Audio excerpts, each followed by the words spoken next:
What's up, folks? It is once again Dr. Remy LeBeau, and I am here in the X-Lair to swoop in to your rescue during a very difficult time. You are obviously a mess right now with the X-Men statue withdrawal syndrome.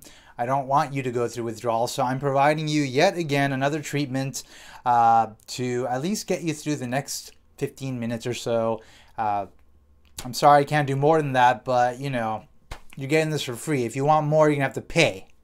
You know what I'm saying? We live in a capitalist society. I need some cash if you want to be happy. Okay? All right, that was absolutely silly and a little dickish, and I apologize for that.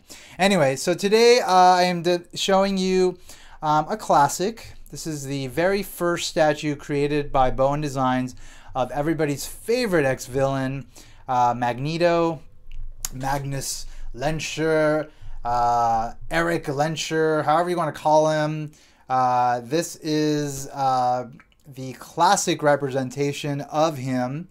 Obviously, you've seen the newest representation of him by Bowen Designs, which is the action pose version of Magneto, in which he is in a very dynamic pose on top of a sentinel hand, with his cape sort of sprawled out. It's a very cool statue. I love that statue.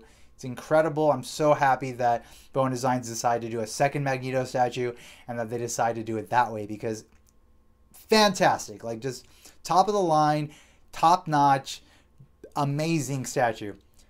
But, you know, it doesn't necessarily negate the value of this statue. This is a great statue. This was released years prior to that other statue. It's one of the first X-Men statues that I bought. I remember, you know, back maybe 5 years ago when I first started collecting, I bought this one and Apocalypse on eBay auctions from some dude, the same guy. It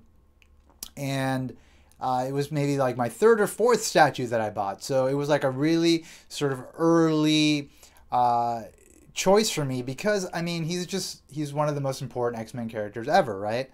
So, and I mean, this is a great statue. It's a great statue of Magneto. Bowen Designs did a really great job with it. Let's check out who the sculptor is, shall we? Okay, so the sculptor sculpted by Ray Villafane, really great sculptor.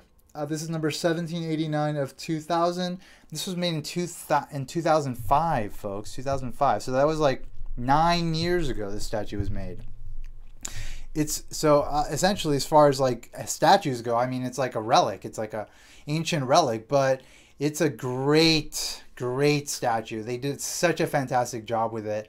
And so what I've done with it is I've taken it out of my villains display, because now I have my other Magneto in the villains display, because that one just looks villainous. He's got the evil look. He's got like the, you know, the greater than life, I was gonna say magnanimous, but that means generous. The greater than life, sort of the larger than life, just like, you know, pose, where it's just like it's all out, like magnetic anger, fury, just, you know, about to destroy whoever, which is a great way to represent a villain. You know, you want a villain to kind of have that sort of like edge where, you know, you're capturing sort of their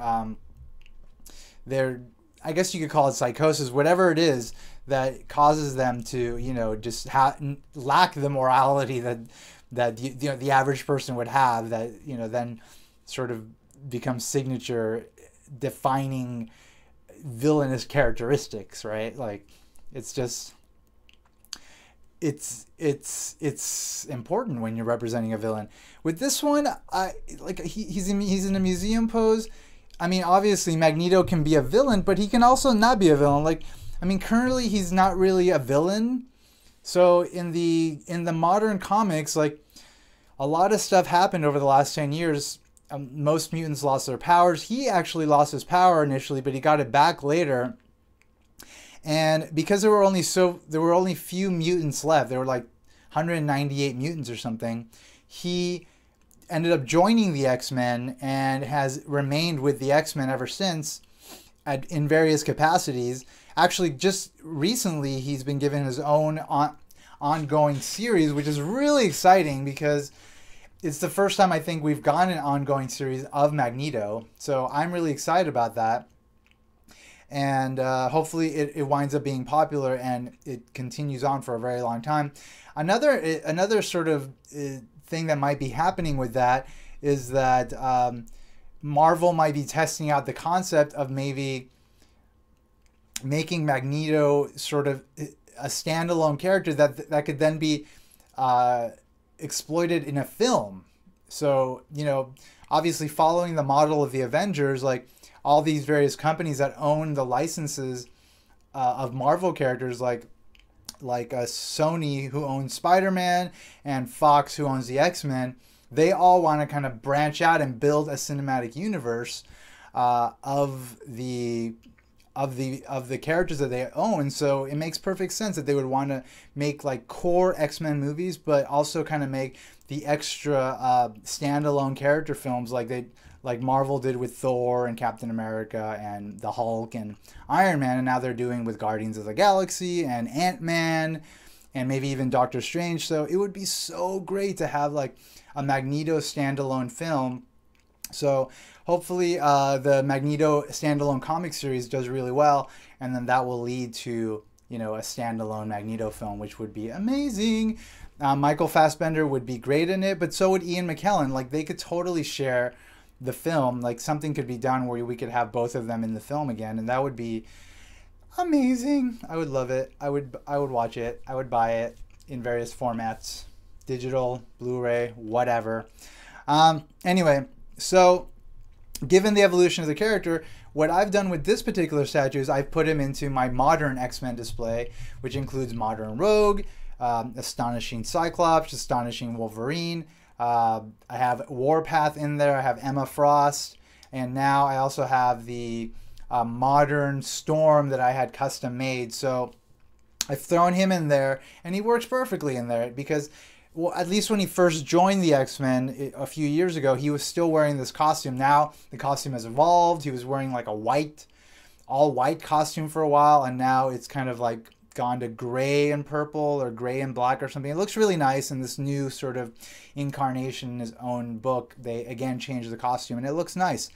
But this was the costume that he was wearing when he first joined the X-Men a couple of years ago. So it's a very sort of fitting inclusion, having him in that display. So it works perfectly. I'm so glad I kept this statue. I considered getting rid of it when the other Magneto statue was announced, but I mean, it's a good statue, and I love Magneto so much that, I mean, why not have this one also if it does fit somewhere? Because I'm at the point now where if things don't really fit in any particular place, I tend to want to maybe get rid of them because, you know, it's like space limitations are really an important concern. I'm not that person that wants to just collect these things and just store them. I hate that. Like, it just doesn't make any sense to me to like buy something and just keep it stored away somewhere. Like, for me, that's absurd. So you know, if I can't display it, if there isn't a place for a particular statue, then I really shouldn't have it, is sort of one of the rules that I'm following. But I'm glad I found a place for this guy. So as you can see, it's like a really nice statue, really well done, really well sculpted, really well painted. I know there were some issues, I think, with some collectors. Like, they didn't like the particular choices that were made for the colors. Like, maybe they thought the violet was a little too violet, and it should be more purple, and the red shouldn't be so kind of pearly. It's like kind of got this pearl quality to it where it's almost like reflective metallic, but not really. And I think there were some collectors that didn't like it, and they had this statue repainted. But as you can see, I think it looks really nice. I think they did a really nice job with it, and I'm happy with it. So I don't need to repaint it. I didn't get it repainted, obviously, and I will never get it repainted.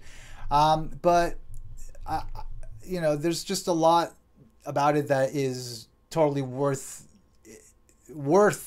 the price, worth the sort of attention that this statue has gotten online via, you know, the various eBay auctions and all the fanfare that goes along with just admiration of particular statues.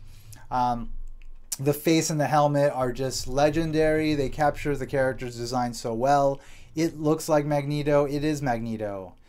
I mean, fantastic.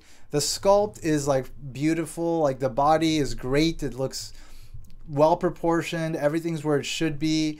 The design is just very intricate, and it doesn't sort of falter in any sort of element of the statue. Like the cape. I mean, the cape here, where he's grabbing it, it's like the folds are correct. It's like kind of dynamic here, kind of flowing down. And then this design goes all the way back where like the creases are followed, you know, all the way to all the various parts of the cape. So it's all very well thought out. It's very well put together. The cape is one of the best elements of it. The boots and the gloves designed perfectly, exactly as they should be. I do like this like sort of pose that he has where he's like, you know, he's about to kind of use some of his magnetic power on Xavier right before Xavier mind wipes him. I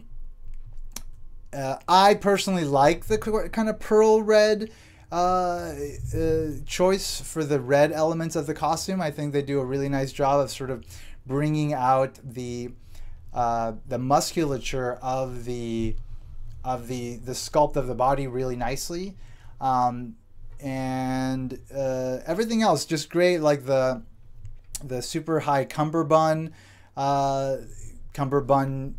esque design element, belt, whatever, above his purple underwear.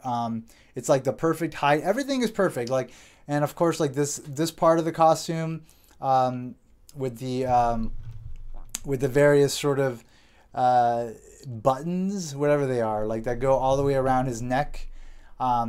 Just done really nicely. Everything looks perfect, exactly as it should.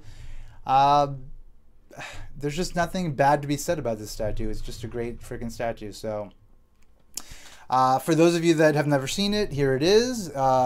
It's definitely a good choice if you're not able to get the action version, which is maybe too expensive for you, or too big, or hard to find, etc. Like this is a good option. I think it's fallen in value because of the introduction of that newer Magneto statue. So you should be able to find it a lot easier than previously over the years. So, you know, he's definitely more accessible than he has ever been. So if you're a fan of Magneto and you don't have this statue, I think it's worth getting without a doubt. And I don't think you'll pay too much for it. So have at it, folks. Well, I guess that's pretty much it. I hope you enjoyed watching this video. I'll give him one last twirl there. There he is. Beautiful, beautiful statue of Eric Lencher. Thank you for checking out my blog. It is XMen Statues of Future Past.blogspot.com. Thank you for checking out my YouTube channel. It is Dr. Remy LeBeau's X-Lair. If you haven't already subscribed, you have the option to do so. I am going to be posting less and less videos as the days go forth from this point forward. They're going to be bi-weekly for now, and maybe even monthly in a few weeks, just because the responsibilities I have beyond my hobby are getting super heavy, and I need to focus like 100% of my attention on that. So you won't be seeing as much of me with videos with regular updates, but I will be updating throughout the ages, throughout time. I will continue. Just the updates will be less frequent for now, until I can get the important work out of the way that I have in the other aspects of my life, which are becoming very sort of pressing is what I meant to say. But I'll still be around, so if you haven't subscribed, you can, and that will sort of help you keep up with whatever I'm posting.